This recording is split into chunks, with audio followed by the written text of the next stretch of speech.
Good evening, Mark Scheifmeyer, the newly minted hearing examiner for the city of Tumwater, conducting my first public hearing for the city. This is in reference to an application submitted by Yorkshire or Grandviews Yorkshire LLC, seeking both phase preliminary binding site plan approval as well as conditional use approval for certain aspects of this project for property located between Israel Road and Tumwater Boulevard west of Interstate 5. This bears the city's file numbers TUM-22-1743 with respect to the phase binding site plan and TUM-22-1742 with respect to the conditional use permit. In advance of tonight's hearing, I received the staff report authored by Ms. Merriman, who is present. I have received both it and all the other exhibits associated with the staff report. I have reviewed all of those in their entirety in advance of tonight's hearing, and I am familiar with all of those records. I also have been advised just moments ago of some additional public comments. They arrived, I think, 2 minutes in advance of the hearing. And so I do not know much about them other than I was able to print two of the three. Two of them looked as if they might be identical, and so I only printed one of the two. That is one from Bonnie Blessing, together with photos, and then and other documents, and then the other is from Sherry Buckner. And so, Ms., let's complete the recognition of exhibits before we get moving forward. So in advance of tonight's hearing, I have received the staff report and a collective 14 exhibits, which I'll acknowledge as exhibits 1 through 14. And then, as I just noted, I received some additional public comment that I would want to introduce as exhibits to the record as well. And so the public comment from Ms. Buckner will become exhibit 15. And then the comments from Bonnie Blessing will be 16. And Ms. Merriman, help me out as to the third party who provided a last-minute comment. Pardon me. I believe that the City of Tumwater allows public comment to come right up to an hour before the hearing. So those did come in, a couple of them just late this afternoon and one yesterday. I did combine those and send them forward. I believe the Bonnie Blessing comments, the one set tonight at 4:59 was an updated version of the one sent on yesterday on January 2nd. I'll just note that there are two versions of exhibit 16. Thank you. So there will be a little bit of getting acquainted tonight between staff and me, and so I hope I can do this in a way that isn't too jarring to the staff or to the city or to the applicants. So I'll simply make clear how I envision this hearing proceeding, and I assume my approach is similar to what the city has experienced in the past. And by the way, I serve as hearing examiner for between 15 and 20 cities and 2 counties. And so this is a procedure I'm well familiar with, but for this type of hearing, I see that as a 3-phased hearing. It's an opportunity first to hear from public or from city staff, to have staff review its report, its recommendations and conclusions, followed then by an opportunity for the applicant to add to or subtract from the city's position and explain more fully what it thinks are the most important aspects of this application, paying perhaps attention to the kinds of questions I might ask city staff, and so that the applicant might be prepared to follow up on some of those questions. Then once we've undertaken those 2 phases of the hearing, we'll turn to public comment. And as there do not appear to be many, if any, members of the public present tonight, we'll find out in a little bit. I'm not going to impose any time limits on the presentation of testimony. I don't see a reason for doing that when there's a small audience. And so the only thing I would ask is that if you envision your your comments to go a bit longer, that you perhaps give me warning, and we find out why that those might be deemed to be lengthier in nature. And also, if there are more than a couple people who might wish to testify, should you wish to, and should you have lengthier comments, I'd ask that you defer until the others have spoken, so that they're not being held hostage by your longer presentation. That's just a matter of courtesy. I don't have too many suggestions as to giving testimony. Everyone who does so, including staff, will be sworn under oath before they testify. Members of the public wishing to be heard, I'll simply remind you that this is a fact-finding hearing. It's not a popularity contest. I'm not interested in the number of people who may favor or disfavor the application so much as the reasons why. And so things such as petitions aren't terribly helpful to me. Things that are simply expressing what is believed to be a public popularity aren't, again, as important to me as simply the findings or the facts as to why those opinions are strongly felt. So if you do wish to testify, I'd ask you to keep that in mind, that, again, what we're doing is applying this testimony to the city's ordinances and development regulations and trying to make an informed decision accordingly. So the more you can provide me with a factual basis for your position, the more effective your arguments will be. And again, with that, I think I've completed my opening comments. Ms. Merriman, anything from the city's end that it would like to address before we get underway? Well, thank you. I did have two questions. The first is kind of already handled, the written comments that came in at last minute. I wanted to make sure that I got them into the record appropriately. So we've got them as exhibits. So I appreciate that. Thank you so much. The other is when we go into presentation, since this is our first presentation with you, do you prefer that we have visual on the screen so that we can talk about specific areas, or would you prefer to have people visual and only pull up exhibits if needed? That's an interesting question. I'll defer to whoever the presenter is. I will acknowledge that visual support for testimony is beneficial, and so maps and diagrams and photographs are useful. And therefore I would encourage them, but I'll leave that to the presenter. But given a choice, I would prefer to see those on the screen during the course of testimony as opposed to the presenter. That's awesome. Thank you so much. Sure. Okay, let's get underway. And I assume we'll begin with Ms. Merriman's testimony. Is that correct? All right. Yes. Let's have you sworn. Do you swear or affirm to tell the truth, the whole truth, and nothing but the truth? I do. Go ahead. Well, thank you. And thank you for being here this evening, and we greatly appreciate it.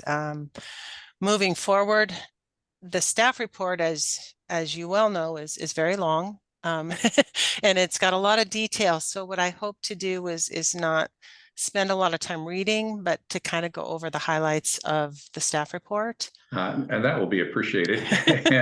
And a warning. I have something of a photographic memory, which means you don't necessarily need to tell it all again to me. I pretty well remembered it already. Despite its length, I have a pretty good grasp of this report. And a second comment, which is to the extent that there is no or very little public participation, then I give staff some leniency in the scope of their presentations. Since it's only being presented to me in those instances, the depth of presentation is not nearly as important, since I have reviewed everything carefully. And by contrast, when there is a significant public participation, I do ask that staff be a bit more expansive in their presentations for the benefit of the public. Again, simply a common sense thing of matching the testimony to the public participation. So go ahead. That's great. Okay, thank you very much. Well, as you stated, we have before you this evening for your consideration is a request for an approval of a phased binding site plan and a conditional use permit to construct 1,150 apartment units with a mix of high-rise structures, mixed-use buildings, about 9,000 square feet of commercial space and mini storage units. They're located on a parcel. I'm sorry, I should have brought up my share screen first, but I will do that now. The parcels are located between Israel Road and Tumwater Boulevard in the city of Tumwater.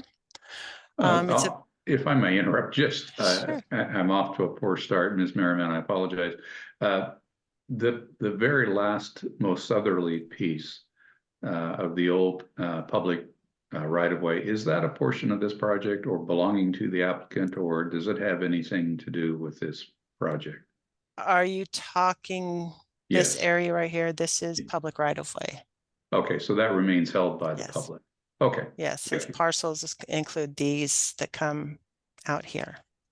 The only reason I asked is that one of the schematics talked about a land swap with the city for that piece, and I didn't know, that piqued my curiosity. Back in the very beginning, when we first started this project review, there was discussion of whether there could be a land swap for that. We could not include it as part of the development without going through and getting that vacation of right of way done first. So the applicant decided just to pull that out and not include that in its subsequent application materials. Understand. Thank you. Sure. This one actually probably is much better because it shows the parcels that are there. Oh, now I gotta catch up on with myself. Part of the review, and this is where I'm trying to keep it a little bit high level, is when we do a project review like this, we need to make sure that the project is consistent with our comprehensive plan and other documents within the city. And so the staff report provides analysis for those different plans that that would apply to this. I just wanted to point out in the comprehensive plan, it talks about specific, this area as part of the new commercial core, and also that consideration should be given to mixed use development and promoting affordable housing. This is also part of our Little Rock neighborhood plan, which further identifies residential development anticipated for this area, and that 75% of that anticipated residential growth was to be multifamily. So with that, the proposal, along with other findings, is consistent with our comprehensive plan.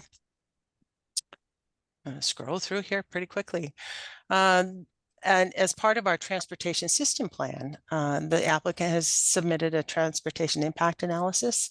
Much review was done with that. The detail for transportation mitigation is further described in the SEPA conditions, which I'm going to talk about a little bit further or later in the staff report. But find the concurrency determination and ruling with the frontage improvements, transportation mitigation makes this in line again with our transportation system plan. It's also in line with the Sustainable Development Plan for the Thurston region, providing affordable housing and varied housing. Apartments are considered a varied housing type, which provides different types of living, different affordability, as opposed to just straight single-family homes. The Thurston Regional Trail Plans does not apply to this development. That's not, no plans are impacted by this development. And then finally, we get to the actual hearing examiner. The city of Tumwater and its municipal code requires that the hearing examiner have the authority to review conditional use permits and the phase binding site plan. Chapter 14 of the Tumwater Municipal Code requires that we provide public notice. And as a housekeeping item, I will say that the notice of application was originally submitted in December of 2022. After that was submitted, we found that there was some additional information needed in their transportation impact analysis and the phasing plan. So we requested further analysis. The applicant resubmitted their documentation and a revised binding site plan in June of 2022. Due to the changes in that, we reissued an amended notice of application, and it was posted on site. It was mailed to property owners within 300 feet, affected agencies, posted on the website. Pardon me. And so that public notice was completed. We did receive comments on the public notice or the notice of application. We received comments from the Nisqually Indian tribe that requested a cultural survey. The cultural survey was completed, provided to the tribe, and the tribe concurred that the conclusion and recommendations with the cultural survey, and that they required or requested that we have an inadvertent discovery plan added to our civil construction plans. That actually is part of our municipal code requirements. Thurston County didn't have requested a copy of the transportation impact analysis. They did not have comment. The Tumwater School District requested that the applicant provide bus stops on Tyee Drive extension, which is proposed to be developed. The applicant has provided that on revised site plans, so there are bus stops proposed in response to the Tumwater School District comments. Several citizen comments were received as well, and they are included in, I guess, in Exhibit 8. There's a lot of comments on support for apartments and providing affordable housing. There's concern about traffic impacts to the schools, and the need for transit stops, tree retention, and impacts to emergency services. These items are actually covered through our development standards, our critical areas code, and so forth, which is kind of, again, we'll go into a little more detail further in the report. The other public notice is for the SEPA threshold determination. The city did issue a mitigated determination of non-significance in October of 2022. That was also, it was mailed to property owners within 300 feet of the site and to affected agencies. It was posted on the site, it was posted on our website, and it was uploaded to the SEPA register. We received comments from that as well. The Squaxin Island tribe had no cultural concerns. The Nisqually tribe, as I stated before, did review the cultural survey that was provided. Department of Ecology did provide some comments regarding solid waste and toxic cleanup regulations.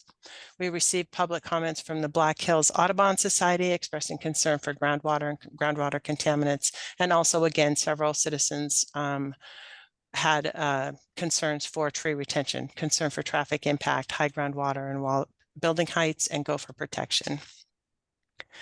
These concerns expressed by the citizens for the city are also concerns for the city of Tumwater ourselves. We've established critical areas ordinance that provides for the protection of habitat species, critical areas, and trees. Our traffic impacts and mitigation was reviewed in great detail. The mitigated determination of non-significance discuss in great detail the environmental section, the environmental or the traffic impacts and mitigation needed for that. Schools were affected. They receive the application. They will receive school impact fees, and they had requested that they get their bus stops. I need to mute for just a moment.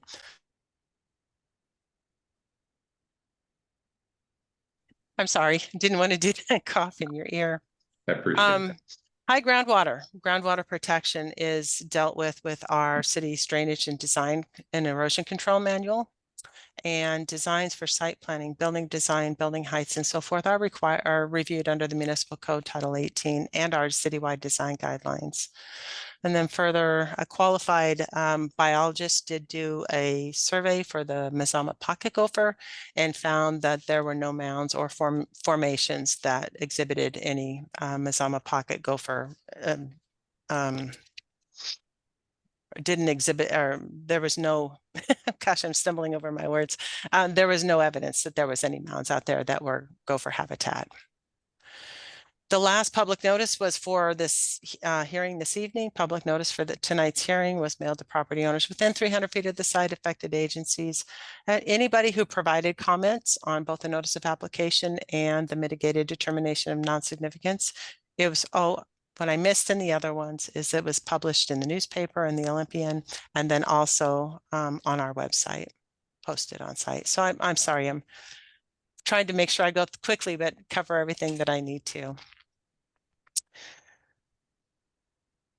As part of the mitigated determination of non-significance and traffic impact, this is where the great review came in with our phasing plan and the proposal to the impacts. Our transportation manager did review the traffic impact analysis, and we came up with a mitigation for the traffic impacts for this site. This includes the continuation and the construction of Tyee Boulevard. That is Tyee Drive. Tyee Drive starts here at the north end of their property on Israel Road. It would be extended down through the subdivision or through this binding site plan to Tumwater Boulevard and with a roundabout constructed here. The phasing, This, pardon me. can I stop you? Just, Sure. it's a rude habit, but sometimes it's the moment that's serves best. Again, many of the schematics announced that the project only constructs a portion of Tyee Drive, and that the northerly half is reserved for construction by the adjoining property owner to the east. Was that an earlier iteration of this concept? Why is that found on the schematics? I'm going to change the drawing here so that we can see what you're referring to. Tyee Drive extension from Israel Boulevard begins here, and it will go down south and come to Tumwater Boulevard. And we know that that Tyee extension needs to be done. There is an application for an apartment complex on the east side of the new Tyee Drive. They're planning to construct this portion of Tyee Drive. The frontage improvements for the Yorkshire apartments would include a sidewalk and pathway landscape strip on this portion of the Tyee Drive. I'm mildly confused. Okay, so but I'm in completion though, the phasing plan talks about the different transportation improvements, and the phasing for the phase one of the development, which I was going to get into a little bit later, is this apartment here with 240 units. Yes. And that would require that they do the frontage improvements down here and an access on Israel Road, along with the fire access down to Tumwater Boulevard. Prior to, I'm sorry to interrupt.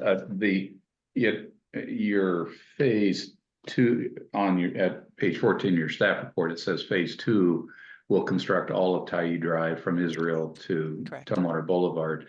And that's where I'm getting a little bit tangled up in your presentation and the involvement of the adjoining landowner. So how do those two marry? The phase two of the transportation improvements requires that the full Tyee Drive be constructed. If this is not constructed by the adjoining property owner, in order for them to get any certificate of occupancy on any phase after phase one, that completion has to be done. So whether this applicant continues it through, does an agreement with an adjoining property owner, that just needs to be complete before we can do a certificate of occupancy of any building on a future phase. I sort of anticipated that. Now it's confirmed. Thank you. Okay. Thank you. I'm sorry. I don't mean to jump around. I was trying to follow it and keep in line, and it just didn't come out very well. But that phase two, the phase one does include transportation improvements here. Phase two, any certificate of occupancy after phase one is going to require the completion of the Tyee Tyee Drive extension and the roundabout at Tumwater Boulevard. And that was in the mitigated determination of non-significance in the transportation concurrency ruling. Also, as part of the environmental review is tree protection. The city's critical areas ordinance, or Title 16, requires the protection of trees at the time of development. There's a minimum requirement of 20% of the trees to be retained, or a minimum of 12 trees per acre. A forester's report was submitted and showed that in order to construct this development, they were not able to retain that minimum amount. When that's shown, our ordinance does allow for a mitigation plan for replacement of trees, and the mitigation is a 3-to-1 replacement. So they were able to retain approximately 91 trees, leaving a shortfall of about 215 trees. At the 3-to-1 mitigation requires they're going to be planting at least 655 more trees as part of their development. They're also providing several tree tracks throughout the site to be able to have trees in a tree tract and protected as pursuant to the ordinance.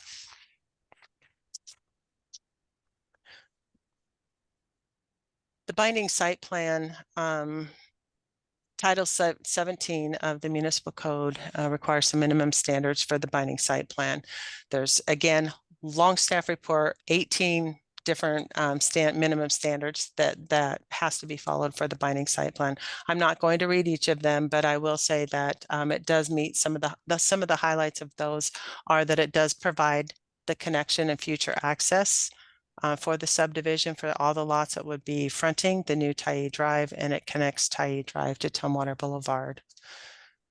It provides pedestrian access. There's actually a requirement for a trail system to continue from Tyee Drive at the north, and it'll follow Tyee Drive down here to Tumwater Boulevard. It's a 10-foot shared multimodal path with walking and biking. That is provided in their plans. There's no wetlands or natural drainage that we have to deal with. And the other highlight on this one is we have a requirement for undergrounding utilities with the creation of new roads. So all utilities need to be underground. However, there is a high voltage power line that comes down on an easement on this side of the property. The high voltage lines cannot be undergrounded, so they've requested a variance that they do not put the high voltage lines underground, and we've approved that. They're providing the required park and open space for 15% of the entire development for the multifamily. And then the binding site plan, as it is a form of subdivision, then is also subject to other Title 17 subdivision regulations. And that is why we're here this evening, is it requires the appropriate provisions are made for public health, welfare, open space, drainage, transportation, water, and sewer. And the staff report does provide findings for that.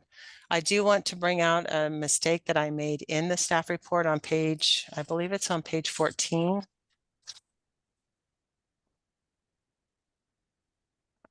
Under L, land division, and there's an analysis. I said the storm drainage system complying with the City of Tumwater's 2021 Drainage Design and Erosion Control Manual.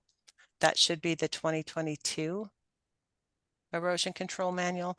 That has become a condition of approval later in the staff report, and in the condition of approval, it's listed correctly, but I typed it incorrectly in the staff report. The main portion, one of the main portions that we're here this evening is this is a phased binding site plan. And so in order to phase the binding site plan, there has to be a subdivision that creates more than 10 residential dwelling units, and that you need to have at least 2, but not more than 4 phases. And just really quickly, phase 1 is a 240 residential apartments in a 5-story structure, includes parking, short-term and long-term bicycle stalls, tree tracks, open space, recreation, and a portion of the Tyee Drive frontage. Their proposed phase 2 is 2 5-story structures with 333 apartments, again, parking, long-term and short-term bicycle stalls, and the completion of the Tyee Boulevard. Phase 3 includes 2 5-story apartment buildings, 320 apartment units, also a mixed-use 4-story structure with 9,000 square feet of commercial floor space. And phase 4 includes 2 5-story structures with apartments, parking stalls, and also there is a proposed self-storage unit here in this phase 4. The phasing is once the preliminary binding site plan is approved, it's approved pursuant to the standard subdivision, which is 5 years. However, applications for final binding site plan for each successive phase must be submitted within 3 years of the submittal of the final plat on the first phase. So whichever phase comes in next needs to be within the 3-year period of the previous final plat. Almost done. Conditional use. And just a minor correction, the storage units are part of phase 3. Oh, I'm sorry. Thank you. Sure. That's what I get for going by memory and not reading what I have in front of me. You have a ton of information in front of Yes. you. I Um, don't envy you your job there. yeah, it's been a lot of information to try to get through. The other reason we're here tonight is that a couple of the uses on the site require a conditional use permit. The conditional use permit is to allow the high-rise apartment structures, high-rise apartments, and then the mini storage units also require a conditional use permit.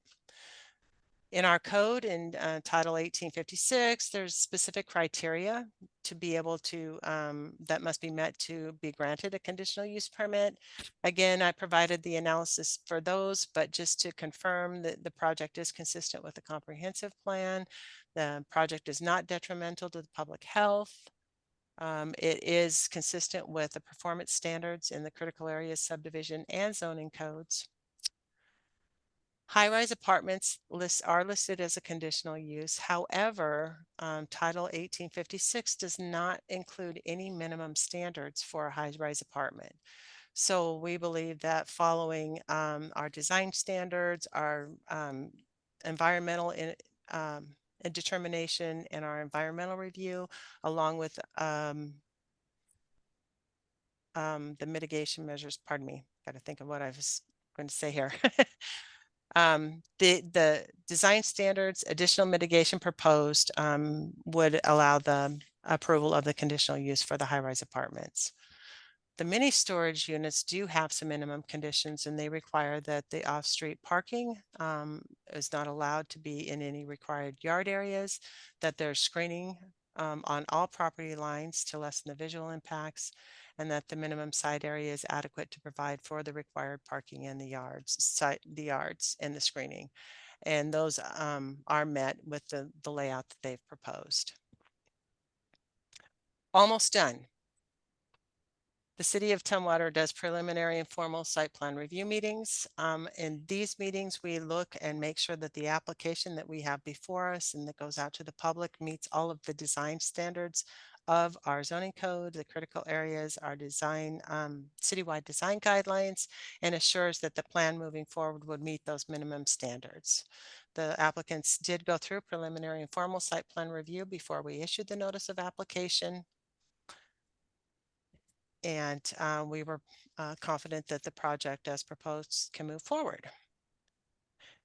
Now to bring it on home, we are at the end. The staff report also has a list of conditions. There's 79.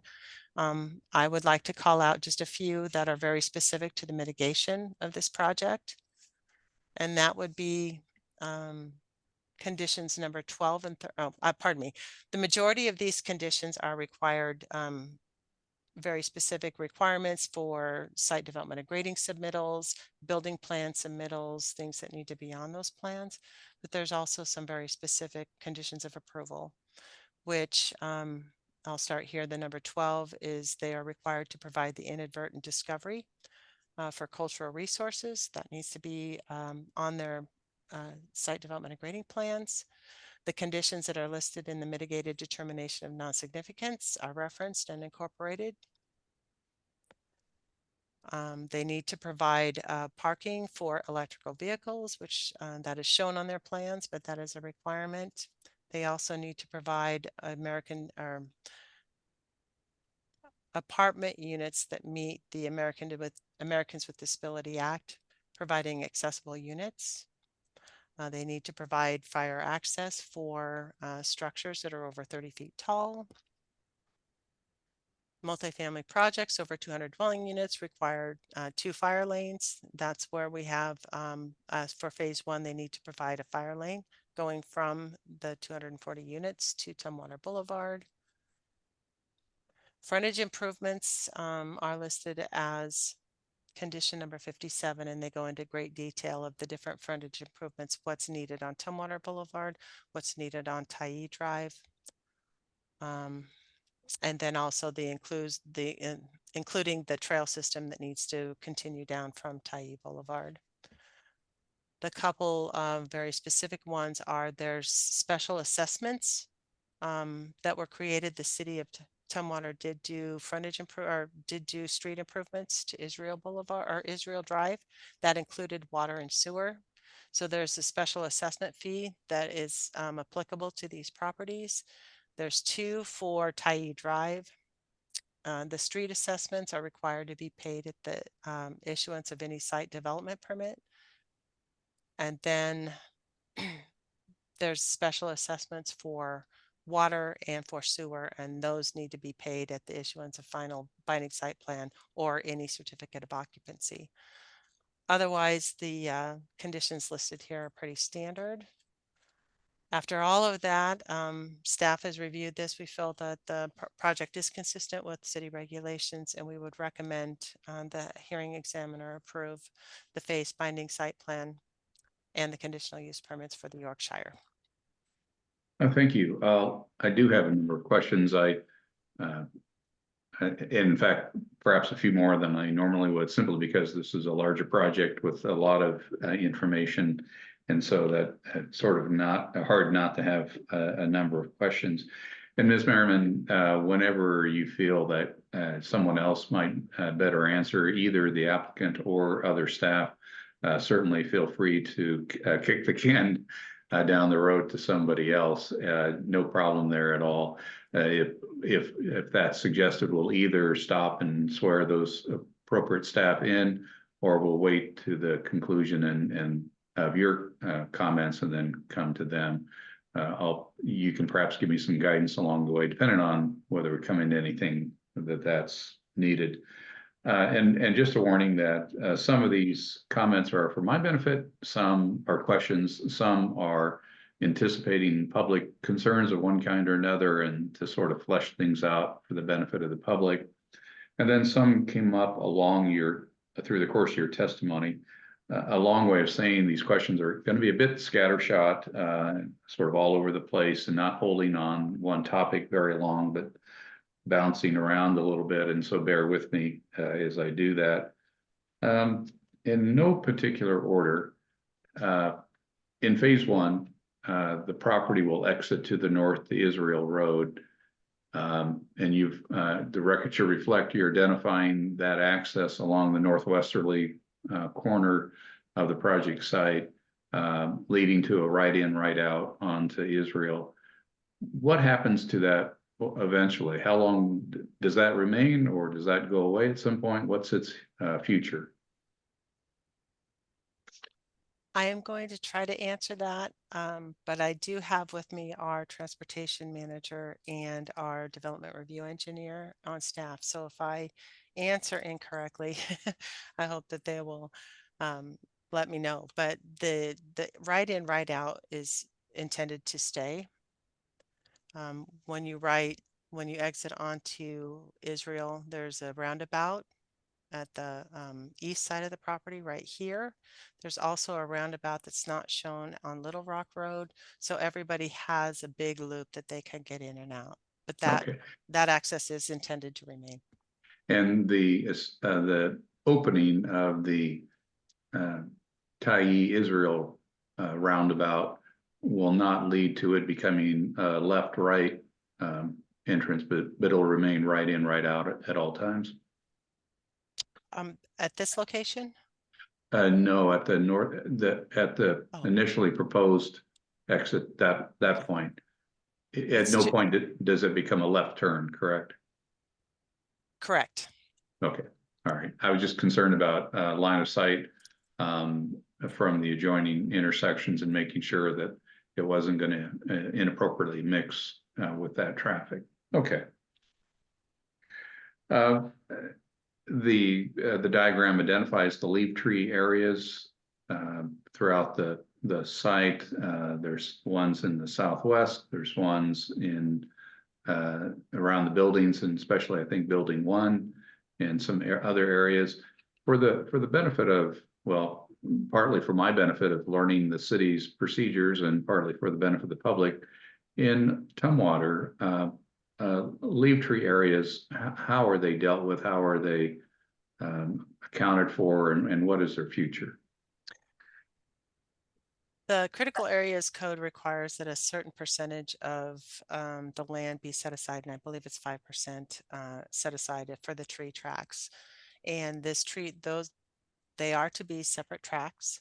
They're to be owned by the homeowners or, the association and maintained, and therefore the protection of the trees. So they will be planted with trees dispersed throughout. They can be used as open space as well if there's pathways or benches, but they are to remain for the protection of trees in the future.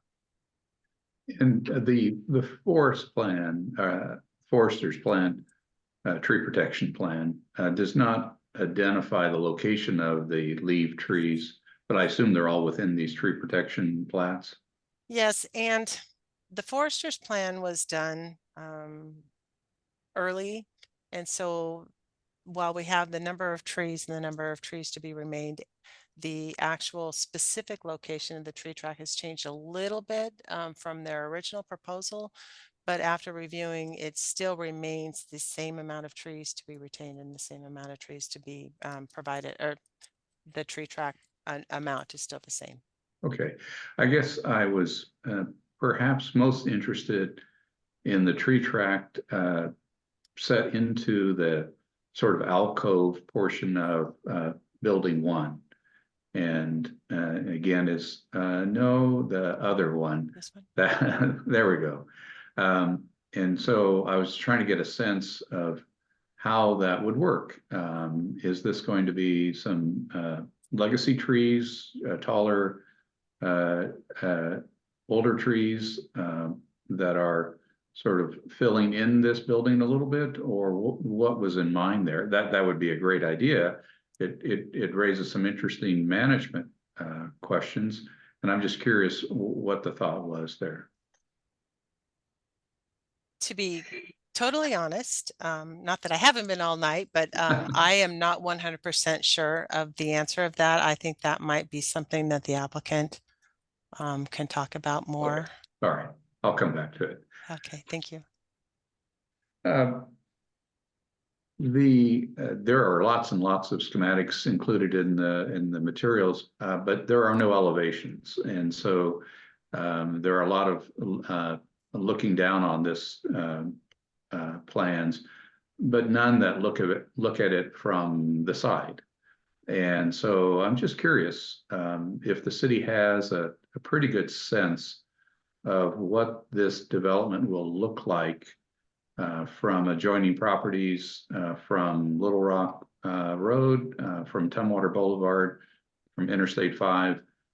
What is the look and feel of this project from adjoining rights of way and adjoining properties? I'm gonna hem and haw for just a minute as I try to pull up the file folder. I really thought I had elevations submitted for this project. I might have missed them. Well, and I may have not included the actual elevations in this package, thinking they were part of the full. I really thought they were part of this full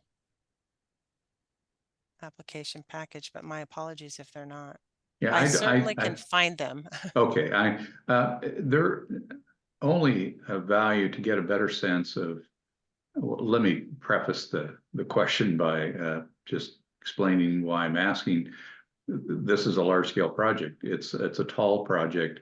It's sort of being parachuted into a forest, an existing forest and surrounding property that's relatively limited in its current development. And so it's just something big and new to this whole area. And of course, that's been noted in public comment. And so I'm trying to get a sense, both of myself and for the public, as to how jarring might this development be if you're driving by, or you happen to live along Little Rock. You know, how is it impacting you visually?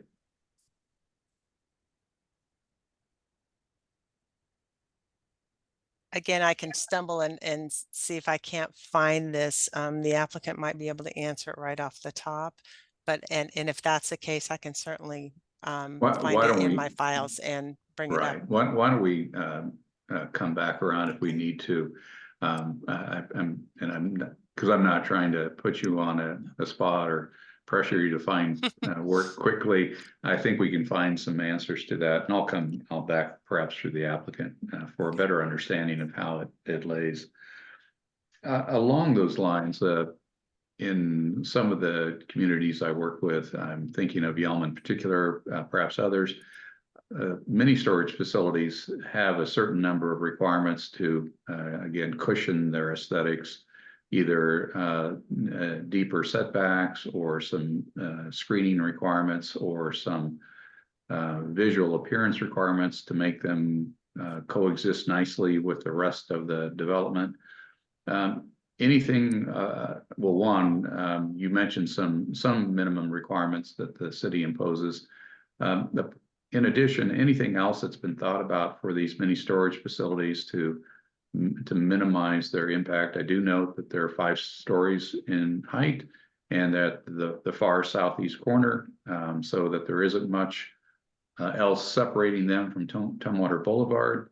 And I'm just curious as to how all that translates. What do they look like? How aesthetically pleasing might they be? I can't say that I don't think I have seen architect, or pardon me, elevations for the mini storage for this application. However, we do have citywide design guidelines that are going very in depth on building modulation, articulation, blank walls. And due to the fact that this is commercial zoning, the mini storage units will be reviewed under the commercial citywide design guidelines. So there will need to be aesthetic measures taken to make sure Okay. that it's not a big blank wall. And it will be have the building modulation and articulation that's required. That's very helpful to know. So there's a later design Yes. phase in which it undergoes further design review before it's launched then. Yes.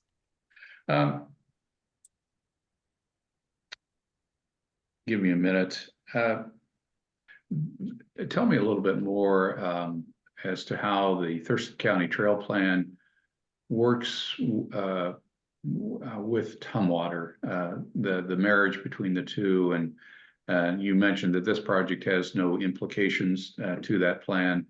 I'm just curious as to how the plan envisions travel through the city.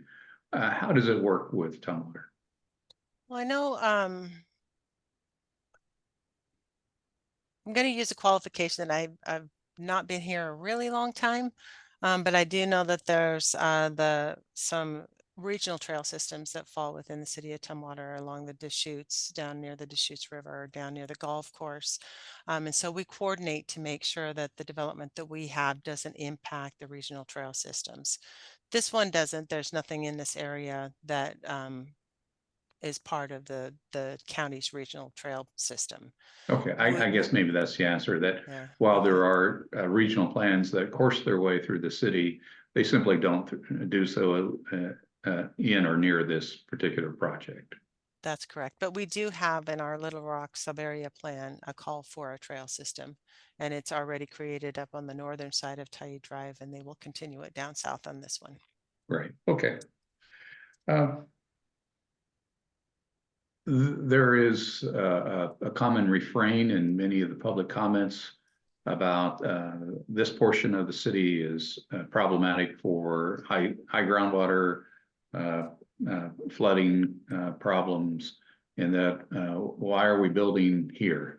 And of course, the city's responded, well, we're building in accordance with the manual, and that we'll do everything that the manual requires, which I understand, but not all members of the public understand as an answer.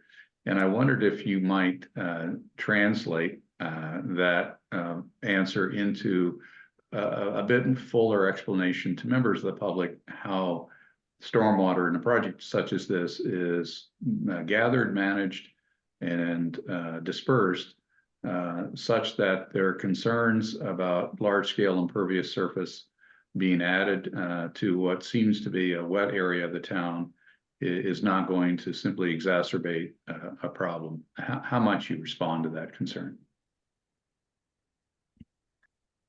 This is a component that I absolutely do not have the expertise in. I have with us this evening is Jared Cruz, our development review engineer.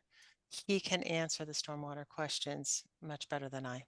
Okay, let's stop and do that just so that the question is posing. So, Mr. Cruz, I'll have you unmuted. Do you swear or affirm to tell the truth, the whole truth, and nothing but the truth? I do. Good evening. Nice meeting you. You've heard my lengthy question, and I hope it's understandable and its purpose is clear. Again, if I'm a resident somewhere nearby, if I'm in Gold Creek, if I'm a little closer to Black Hills, if I'm somewhere nearby and I'm worried about groundwater issues or stormwater management, how might you respond as to this particular project?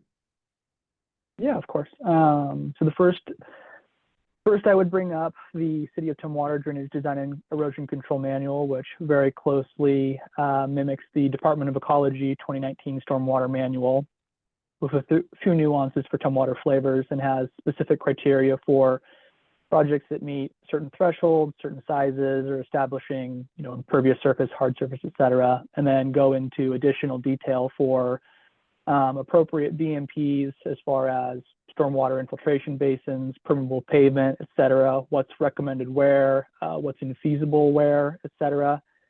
And then in addition to the drainage manual, we also have the 2005 High Groundwater Ordinance, which established an additional area of review inside the city, which is essentially above and beyond what is applied in the drainage manual, and requires an additional level of analysis and a more in-depth level of analysis for these developments. And while this area is maybe not directly located in an area where we have witnessed or where the county has witnessed groundwater flooding, it is in that high groundwater control area that's established by the ordinance. And so it is applicable to those additional screening requirements. And those are called out in, I believe, the formal site plan review approval letter. And so they will be implemented and reviewed during the site development grading project. Okay, thank you. And in terms of the on-site versus off-site management of stormwater, the 2-minute version of how it will work here, how would you describe the system and how it operates? Yeah, absolutely. So we have a requirement typically here in the City of Tumwater that a project is to collect both on-site and off-site stormwater and convey it on-site, and construct private stormwater facilities to store, treat, and infiltrate all of the stormwater that's generated as part of a project. And this project will be held to that requirement. Okay, that helps. Thank you. I'll come back, go back to Ms. Merriman then. A few more questions, not too many. There is mention of a roof courtyard as part of one of the buildings, and is that a requirement or simply something proposed? Is it anything the city is seeking, or is it needed to achieve any of the open space requirements or anything else? It is not a requirement of the city, but the city can take a look at those types of courtyards to be used as open space. Okay, so in this case, it is not being used to meet any condition. I'd have to go back to the calculations. I thought for sure that the open space requirement was met on the ground. Okay. But they also have providing clubhouse and pool. And so there's several different open space components. Let me work my question in a slightly different way. And again, getting used to city policy. So am I being, or would it be expected that this be approved per the maps that have been presented? Or are these merely informational with final detail being determined during final approval? Meaning if the maps that are presented show a clubhouse or a sport court or a courtyard, are those now requirements or are those simply aspirational? Well, no, they are requirements. They're proposing these things to meet the open space requirements for the passive and active open space. Through the binding site plan review, we're looking at the overall development and we show the location of the proposed buildings and the type of development that's going to occur. Amendments could be made while I don't have the exact building plans or exact elevations for every building on site. They would be reviewed individually, but the binding site plan kind of does the pre-approval for the site planning. Okay, and the distinction being that the roof courtyard may fall outside of those mandatory obligations and be something that is at the decision of the developer rather than a requirement of the city. Is that correct? Correct. Okay, great. The traffic impact study, correct me if I'm wrong, took into consideration a number of the comments that were received following the initial notice of application and was updated accordingly. Am I reading that correctly? That is correct. Okay.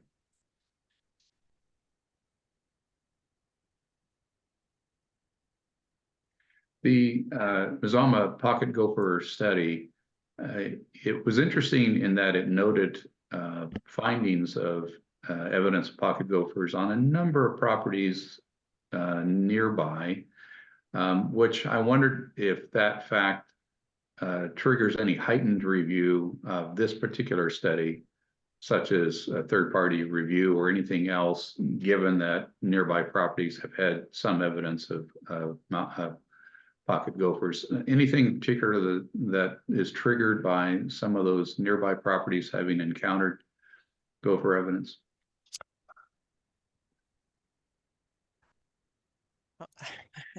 I'm not an expert in the U.S. Fish and Wildlife Protocol. I am familiar with it. I do know that when the gopher survey is done, that the first thing that the biologist needs to do is check the priority habitat species maps done by U.S. Fish and Wildlife and check to see if there's any that have been found or identified on this property and the surrounding properties. And then they do follow the protocol for us in U.S. Fish and Wildlife that they do the standard survey of 2 visits between June and October. Sure. Let me ask that question a slightly different way, that having received the report from a qualified expert, it's not the city's policy to send it out for third-party peer review then? Not generally, unless we feel that they've missed something. Okay, blatantly. and in this case, you didn't feel like anything was missed? No. Okay.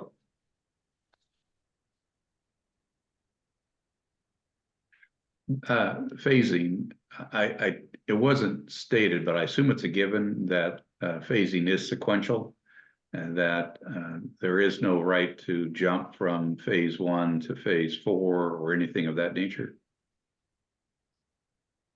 That's an interesting question. I don't think our code calls that out specifically. We wanted to be very careful in that if development occurs, they've got 4 phases and they chose to do it in different sequence, that the mitigation measures that are required or identified for the full build out are done by whatever phase comes next, whether it be lot number 2 or lot number 9 or phase 2 or phase 3.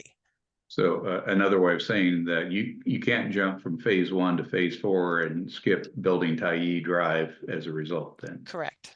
Okay, all right.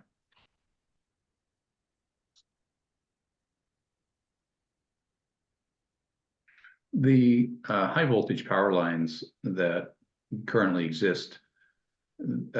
Aerial maps suggest that they run roughly along the easterly boundary of the site. And maybe that's, you're identifying them. Is there anything about them that the city feels need to be taken into consideration in terms of aesthetics or access to them or potential public risk of a broken line or anything else? I'm staying away from EMF issues, but anything about the operation of those power lines near these high-rise buildings that the city finds in conflict? No, we did review and talk about the power lines to make sure that they didn't prevent access. So we've got them along the side of the road here, and then there's also access from the property and from Tyee Drive here. I do know that there is an easement that they would be subject to meeting any easement requirements between the power company and the applicants. Other than that, I don't have any additional development requirements for the power lines. Okay. I think I am almost there. Quickly on perimeter landscaping, the west southwest portion of this is, well, I get almost all of the west portion is parking, and up against a number of adjoining properties to the west that then adjoin Little Rock Road. What's going to be the buffer between all of that parking and the back end of those properties? That area of this parcel would require a type 2 8-foot landscape buffer.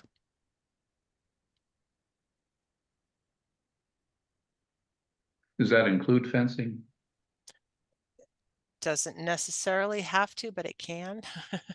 But no, is it a requirement? Does the city have a policy, a feeling toward whether fencing is a better or worse thing to separate properties such as this? It's not called out specifically in code. Our code does require, though, if fencing is provided along the landscape area, that the landscaping be put on the outside of the fence. So if they do provide fencing along this property line, the landscaping would have to be on the outer perimeter of that and the fencing on the inside of the landscape. And if I was to think about imposing a fence requirement along the westerly boundary, how would city staff react to that thought? I don't have a code requirement to lean to require fencing. But if the hearing examiner feels that for privacy, that a solid fence would meet that goal,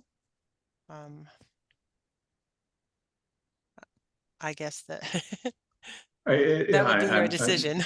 Right. I'll let you let that percolate a little bit, and then maybe ask you later in the hearing if you thought about it some more. That's an unfair question to have 30 seconds to respond to, and I'll try to give you a bit more time to think about anything more you might say about something like that. I try to be transparent in my thinking through hearings that all the parties can see where I'm going with some issues. What I see about this application is that it's large relative to everything around it, and that it tilts the scale of development of all nearby properties. And if done aesthetically well, that's fine. If it's just a monstrosity, well, then everyone wonders how that happened. And I'm trying to get a sense of how this interacts with some of those properties. Is it a big brother that's imposing its bulk and weight and look upon everything around it in a way that makes those properties less habitable? And I wish I just had a little bit better sense in this instance as to that interaction. And I assume my thinking about that is understood. And again, I may ask the city to come back to that idea and we can talk about it some more later on.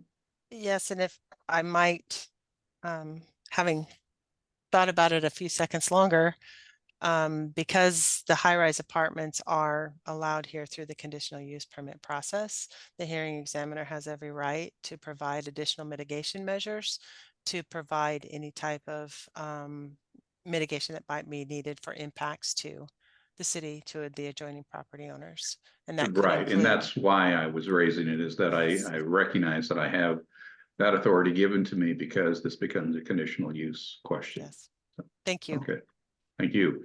I think that completes the questions I have, the lengthy questions I have of staff. Well, and then Ms. Merriman, would that conclude the city's presentation?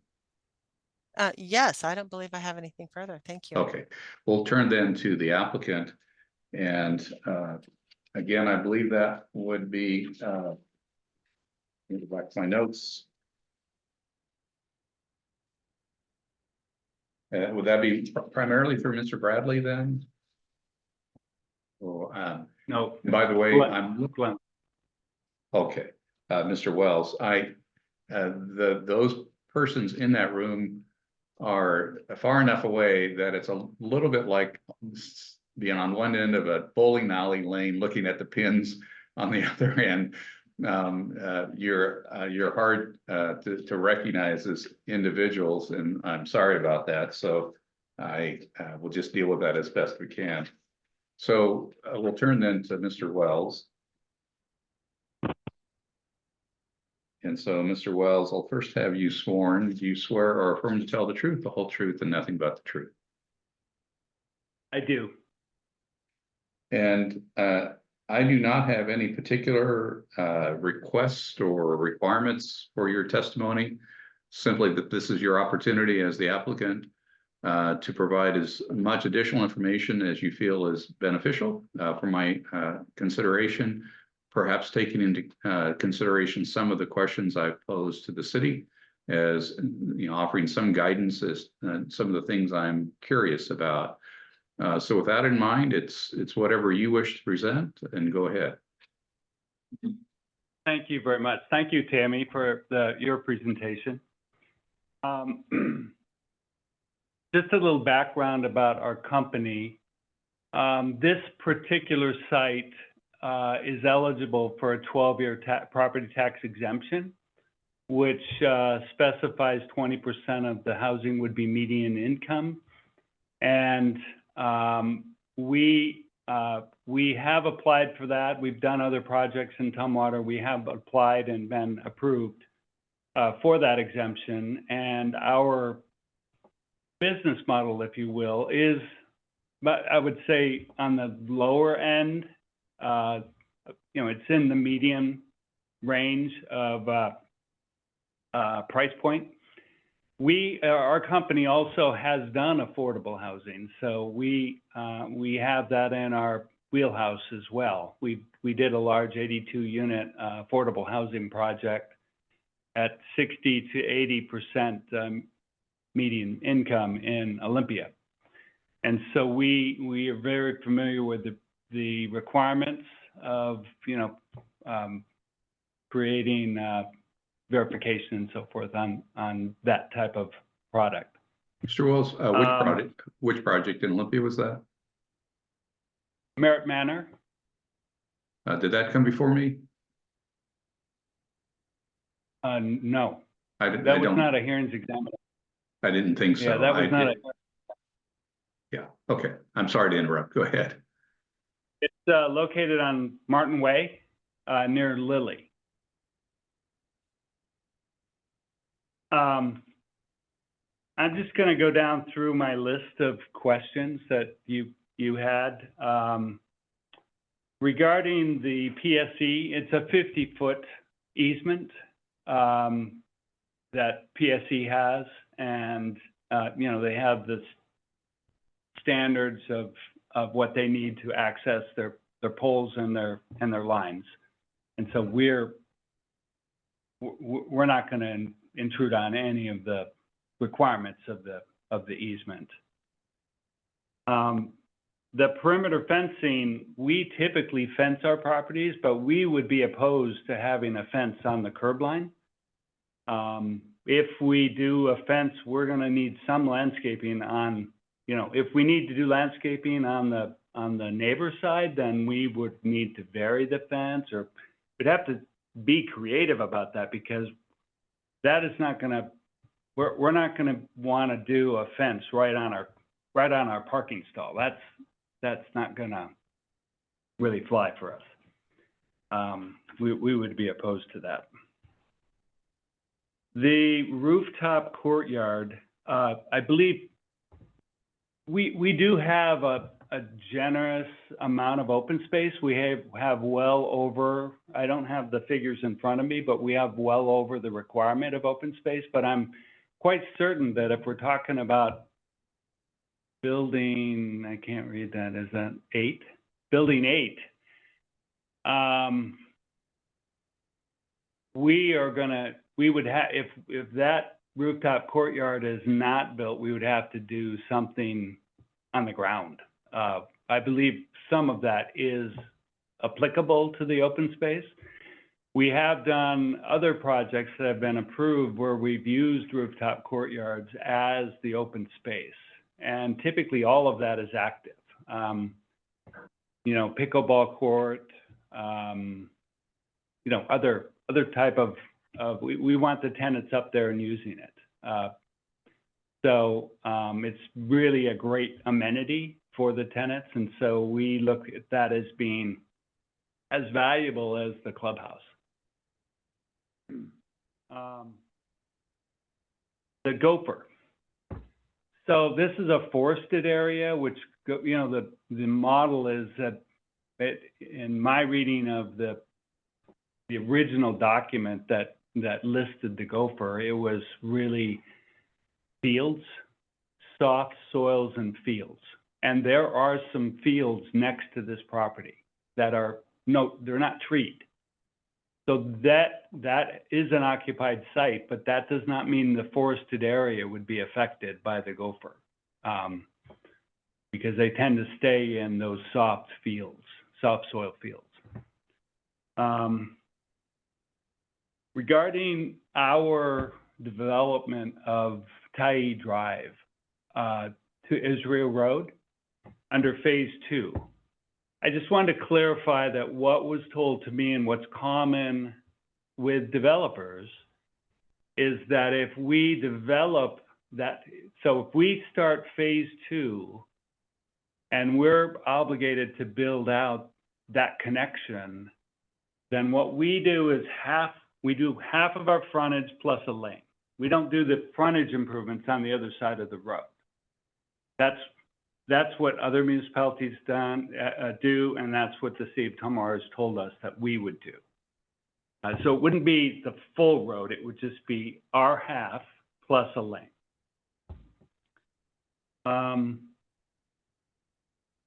The courtyard within, the tree track within the courtyard.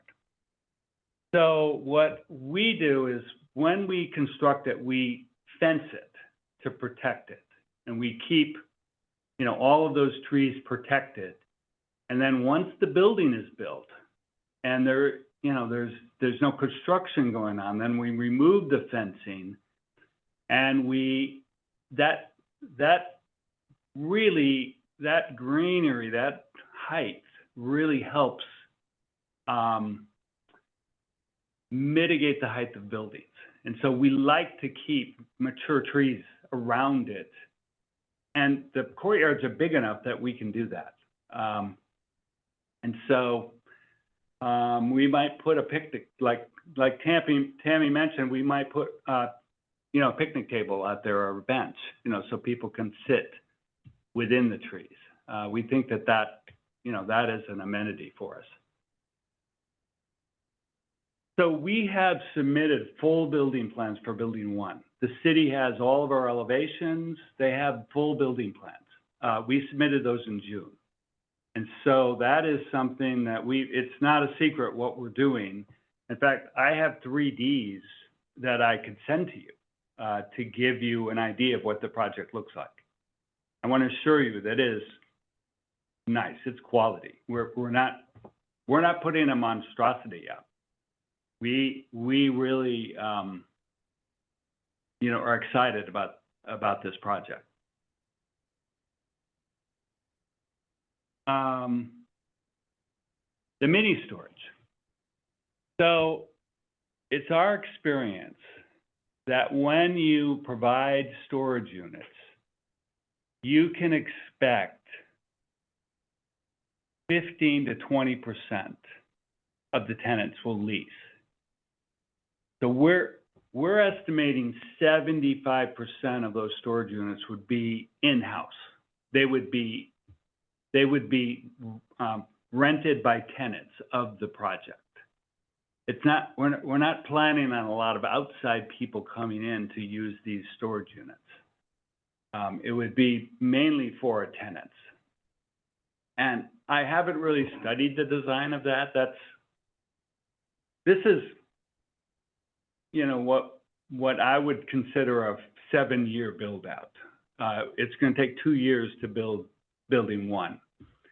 And so that would be 3 or 4 years down the line, you know, down the line before we get into that design work.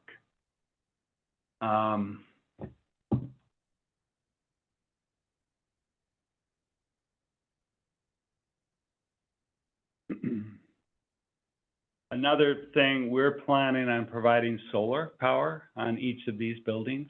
I'm not sure that that's maybe applicable to.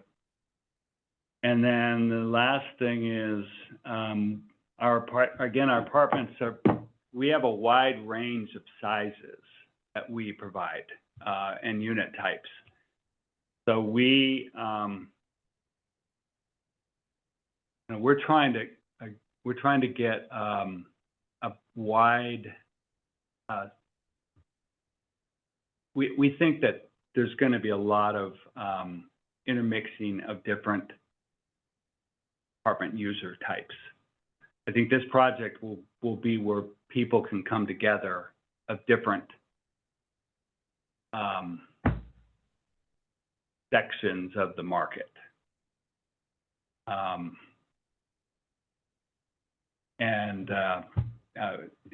Because we're going to have a lot of 3 bedrooms, so we're going to provide a lot of play areas for children, and you know, we're also going to have a lot of studios. So we feel that this is going to be a nice mix of people coming together. And this, I was on the ad hoc committee of where originally we were, City of Tumwater, this was maybe 20 years ago. We were thinking Newmarket was going to be the downtown. But that's not going to happen. It's really going to be here. This is going to be our downtown. And we're negotiating with Costco across the street, with some other commercial. And this is having residential next to commercial. And, you know, I'm not going to say that this is ideally live, work, and play, but I think we're going to have an opportunity to have a lot of that type of interaction with this project. And so I would like to now present Tyrell Bradley for any of the civil questions regarding stormwater, or did you have any questions for me? I have 1 or 2, Mr. Wells. So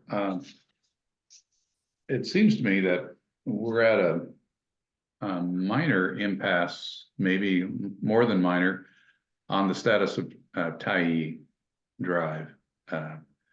Your statement declared an expectation to do a half-built roadway on the northerly portion, but that's not what's in the city's report or the city's requirements. And so whatever you may have been told is not what I have before me, and what I have would impose more than that.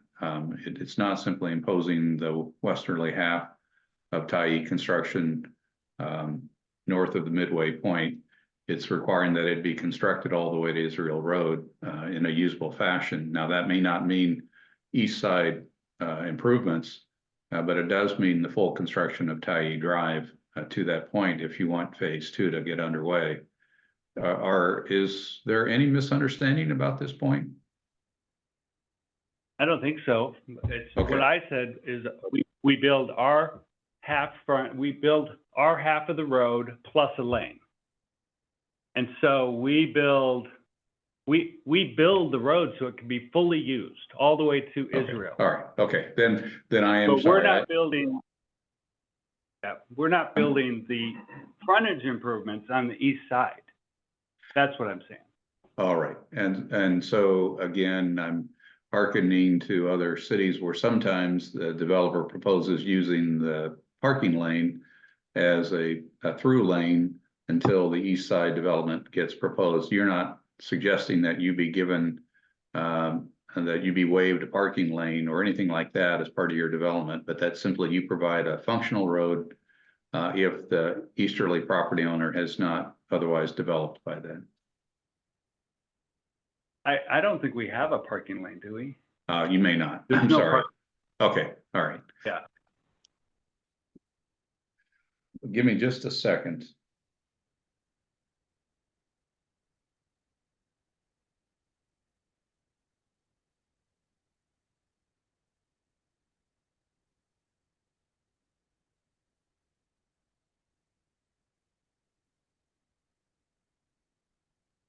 Oh, I'm not sure that your responses to my questions about mini storage suggested that I was thinking that this was primarily a third-party use and that it had to be, and it was being thought about it as such. I wasn't. I was fully envisioning that the mini storage would be a primary component of this development. My concern is not who uses it, but what it looks like to the outside world, especially along Tumwater Boulevard, and making sure that it's aesthetically pleasing as a condition of this project going forward. So I might ask you to respond more to that concern rather than who might use the facility. How might you respond to its intended aesthetics? And I know you partially answer that question by noting that that's 3 or 4 years out and final design. Nonetheless, to the extent that you're capable today of addressing that question, how might you address it? So the mini storage is not important to me right now. If I have to go back to the hearings examiner because you want it fully designed, or you want it enough design work to make sure that that's mitigated, your concerns are mitigated, I don't have a problem with deferring that until we actually do it, because I'm not prepared to design that right now. And my big concern is getting a permit for building 1. So if I have to defer the mini storage to a later date, because that's a conditional use, and it's perfectly understandable that you would want to see what that design looks like. I'm just not prepared to give that to you. And I'm perfectly willing to just defer that.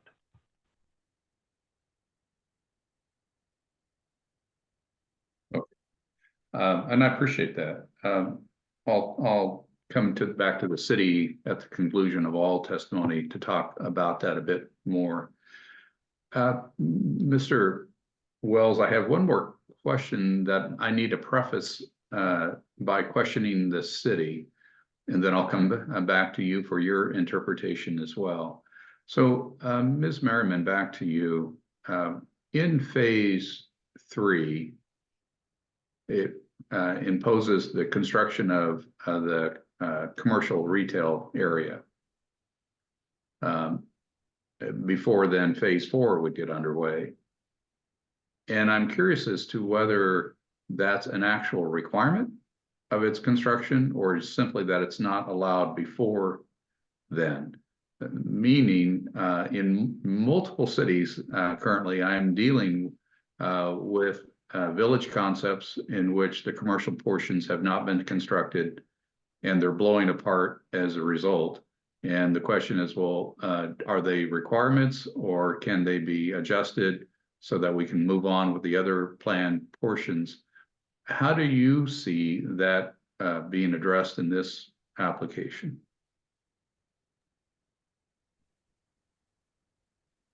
If I understand you correctly, in a previous jurisdiction that I worked in, there was in development such as this, a requirement for a commercial component as part of the overall development proposal. In this instance, the commercial component is not a required portion of this development. However, in order to have a mixed-use building, or in order to have the 4-story building with the resident, I gotta back up. In order to have the residential under the 5-story high-rise apartments, it has to be part of a mixed-use structure. So that's why the majority of these buildings are 5-story, but in order to have under 5 stories, you need to, and have residential, you need to have the mixed-use component. So this Okay. commercial component is to allow this building to be the 4 stories.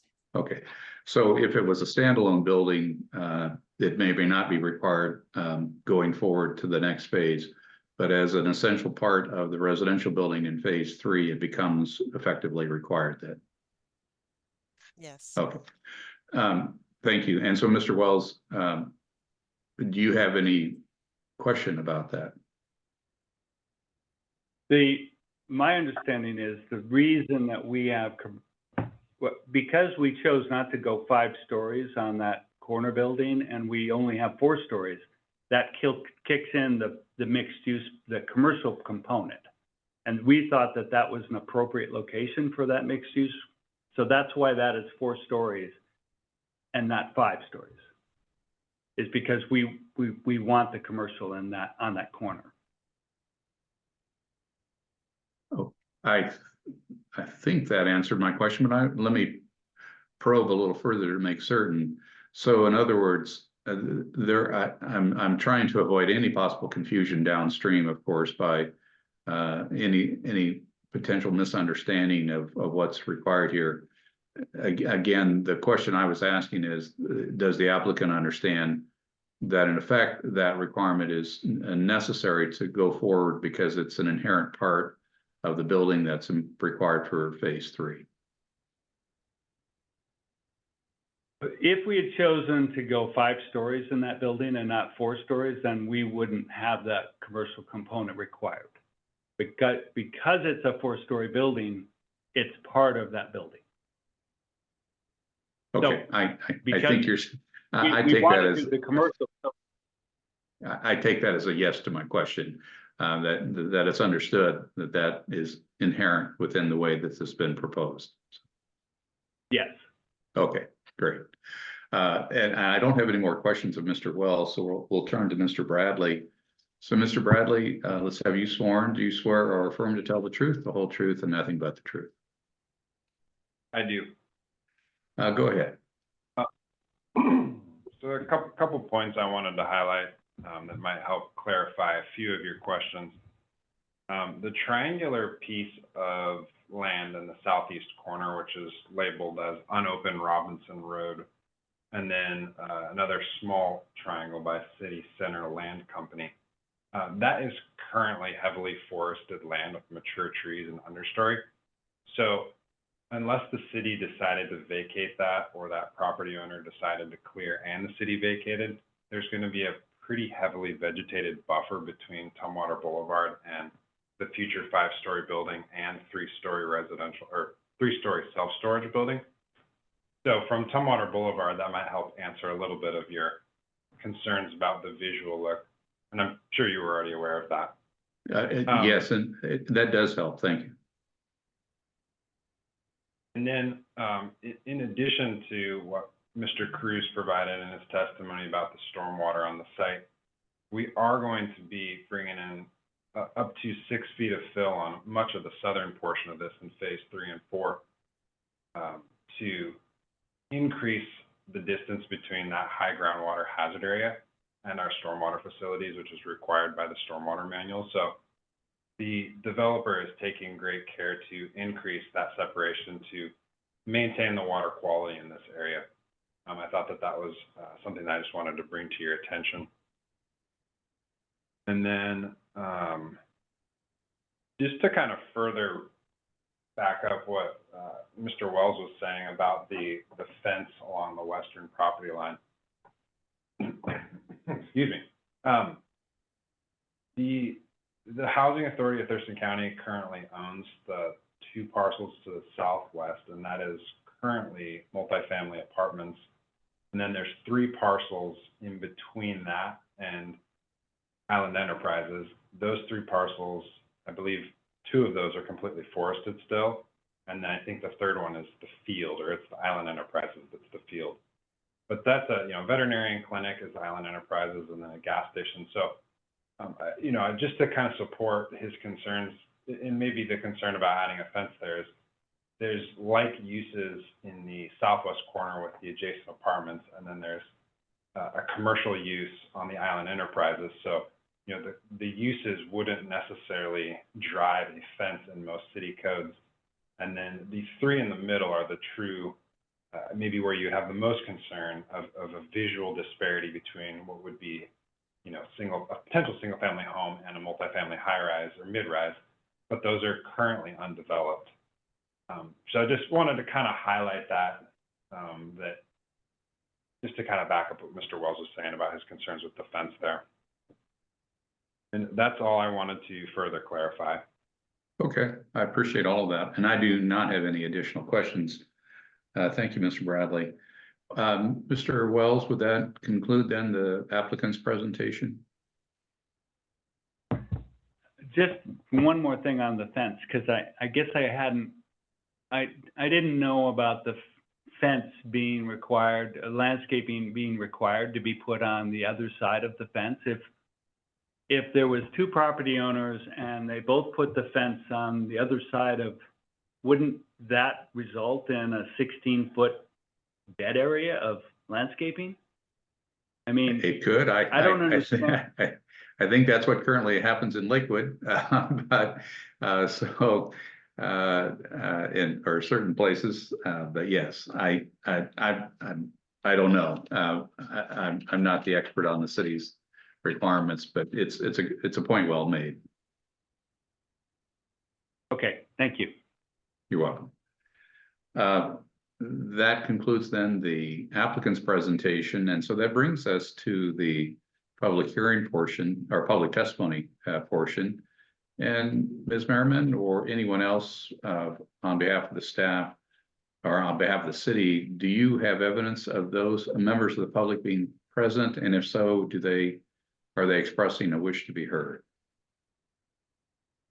There are 5, let's see, 5 in the Zoom lobby as attendees right now.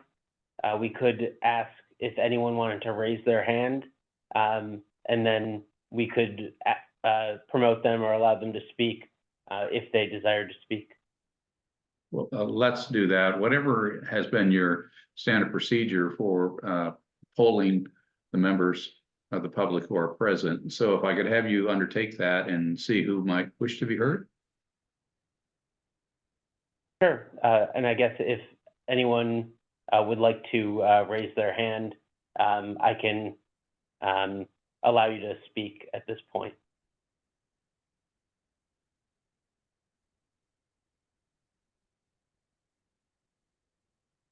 I don't see anyone at this time raising their hand. Let me, to be doubly certain, and again, I do not have all the information in front of me as to parties present, but if there is anyone who is appearing today who would like to be heard, please let staff know so that I can address you and have you given the opportunity. Is there anyone wishing to be heard? There is one now, and I can allow them to speak. Okay, great. Let's do that. Mr. Chance, if you unmute, you should be able to speak now. Thank you, everyone. Craig Chance, I'm the Executive Director of the Housing Authority of Thurston County. And as mentioned here, we have a couple of properties adjacent to the site, and be it landscaping or a fence, certainly a conversation that. So, Mr. Chance, let me just slow you down slightly. Sure. To have you first sworn before we Oh, get yes, you airborne. certainly. Sure. And so do you swear or affirm to tell the truth, the whole truth, and nothing but the truth? I do. Go ahead. Okay, so at any rate, just to repeat, I'm Craig Chance, Executive Director of Housing Authority of Thurston County, and the Housing Authority, as previously mentioned a time or two, owns a couple of the properties there adjacent to the subject. And in regards to landscaping or fencing, as the expression goes, good fences can make good neighbors. And this was my first opportunity to get a good detailed description of the property and the proposal here. And it's a few years out for the phases that'll be down next to our property, but it's something we would certainly appreciate a conversation in the future here with the applicant about some type of appropriate landscaping, fencing along the property lines. And Mr. Chance, help me with those properties owned by the Housing Authority. So if you're looking, are you looking at a screen in which we see a site plan in front of us? I do see it. And so in the most southerly piece there, we have 40 units developed and were built roughly a decade ago.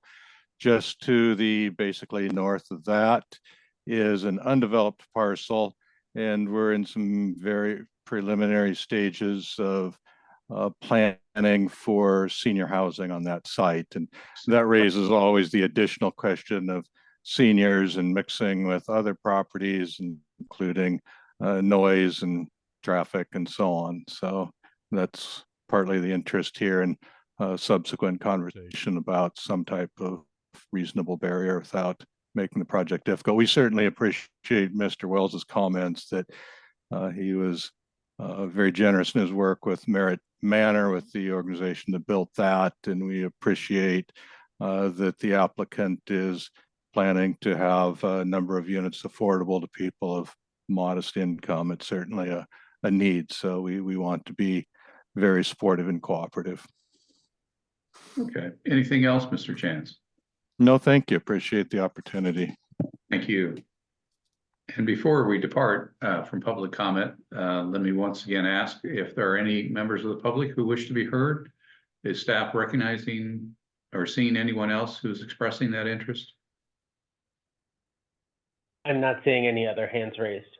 Okay, so that will conclude then the public testimony portion, which brings us back to where we started, which is with the city's presentation. So, Ms. Merriman, you've heard my questions, my concerns regarding aesthetics or compatibility. You've heard the applicant's responses, and you've heard the adjoining landowners' somewhat similar concerns. What, if anything, might the city have to add to what's already been stated? I do have a couple items. I'll do the easy ones first. Not knowing the ins and out of our code as well as I'd like to, I know that there's a code somewhere that talks about landscaping on one side of the fence. And let me stop you for a minute. Suddenly you're much quieter than you were before. And Is this better? Much better. Thank you. Okay, the microphone was moved. I don't know that my code in and out to be able to quote this by memory, but there is a section that talks about fencing and landscaping in relation to fencing. I would like to follow up with that because I do believe that there's options. It might even be that regulation is for frontage, fencing between streets and frontage. So I'd like to confirm that before that becomes an actual condition. The elevations, I knew I had seen them. They are with the building permit. I apologize for not including them with the application or with the staff report. I can certainly provide that to you after this meeting. I can get the PDF version and email it to you. And if you need to incorporate it as an exhibit, I can do that for you. The third easy one is back to the storage, the mini storage. Again, I would just like to state that because this is in the commercial zone, that the mini storage units would be reviewed under the commercial citywide design guidelines, which does have pretty stringent requirements for the look and feel of developments, especially large buildings. The last item I would like to clarify, and I'm going to look to my the experts in the field, either Jared or Mary Heather, on the Tyee completion, because I would like to make sure that that's clear in this meeting on what the expectation is for the completion of Tyee Boulevard. And I may or may not have spoke out of turn, so I'm going to look to my coworkers and my peers to confirm that. So which one am I most likely to hear from then? Or okay, Mr. Cruz, let's begin with you and we'll turn to Ms. Ames if needed. Go ahead. Thanks. Yeah. I just thought I'd jump in since I kind of, live in the day-to-day of this requirement. So Mr. Glenn and Tammy are both correct. And essentially what happens is when we have these improvements, and whether it's in a phased development or along an existing corridor, where you have, say, an existing road or a new road that's going to be going through, that's going to be straddling two property lines or two separate properties, whether they are owned by the same individual or are separate. The intent is to create a new road system, a new road network that can handle two-way traffic. And that Mr. Glenn is correct that he will be constructing his half of the improvements plus a 12-foot vehicle lane to accommodate traffic in both directions. Now, this also accommodates the city's request that the vehicular connection between Tyee Drive, the vehicular connection of Tyee Drive between Israel Road and Tumwater Boulevard be complete with any additional phase other than phase one of the development. And that the additional improvements, say like a bike lane or a shoulder, curb and gutter, sidewalk, those improvements, those frontage improvements Mr. Glenn is referring to on the opposite side of the developing property, those would then be completed by a development on that side of the roadway at a later time when that property developed. And I appreciate that. That was my takeaway from the other parties' presentations, but it is most helpful to have that fully clarified. If for no other reason, then there is no hurt feelings or unhappiness a couple of years down the road by a felt surprise. So good, thank you. Yep. And Ms. Merriman, having Mr. Cruz provided that response, anything else you want to say? No, that's all I have at this time. Thank you. Okay. And then Mr. Wells, one last chance for response in light of the city's rebuttal testimony. Anything you want to add at this point? Oh, sir. Thank you. Okay. So first of all, I'm not rendering a full decision tonight for a couple of reasons. One, because just before the hearing began, additional public comment was received that I've not reviewed, and any final action without having considered it would be inappropriate. So I do need to have an opportunity to review those comments. I am much more likely than not to approve the requested phase plan and conditional use as requested, with my only uncertainty being this question of is the buffering sufficient under the conditional use requirements? And to that end, I would ask a couple of things. One, I would request the elevations to be sent to me. And then finally, well, today is Wednesday, if at all possible, and the parties can seek an extension, if not, that by Friday afternoon, I receive any final comments or recommendations by either staff or the applicant relative to buffering, either in terms of joint positions or any individual recommendations one way or the other, or that simply things remain as they are.